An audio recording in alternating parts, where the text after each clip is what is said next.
বাংলার পোশাক পশ্চিমা ধাঁচে পড়ে বিতর্কিত জয়া আহসান। জামদানি শাড়ির ফিউশন নিয়ে প্রশংসা ও সমালোচনার কেন্দ্রবিন্দুতে রয়েছেন বাংলাদেশের অভিনেত্রী জয়া আহসান। ঐতিহ্যবাহী জামদানি শাড়িতে অভিনব ফিউশনের মাধ্যমে তিনি যেমন প্রশংসিত হয়েছেন, তেমনি সমালোচনার মুখেও পড়েছেন। 1 ডিসেম্বর মুম্বাইতে অনুষ্ঠিত হওয়া ৫ম ফিল্মফেয়ার ওটিটি অ্যাওয়ার্ডসে ঢাকার ঐতিহ্যপূর্ণ জামদানি শাড়ি পরে মঞ্চে ওঠেন জয়া। তবে টক অফ দ্য টাউন সেই শাড়ি পরার ধরন ছিল একটু ভিন্ন রকম।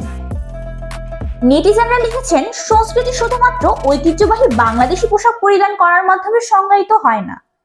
ইফতেখার মুনিম নামে একজন লিখেছেন, সত্যিই অসাধারণ, দেশীয় ঐতিহ্যের এমন রাজসিক উপস্থাপন দেখে মুগ্ধ হলাম।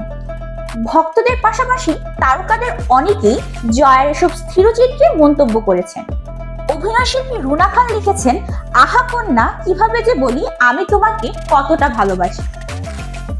এ প্রসঙ্গে জয়া বলেন, কেউ দস্তখত দেয়নি যে জামদানি এইভাবে পরা যাবে না। খাবারের ফিউশন যেমন স্বাভাবিক, পোশাকের ফিউশনও তেমনই।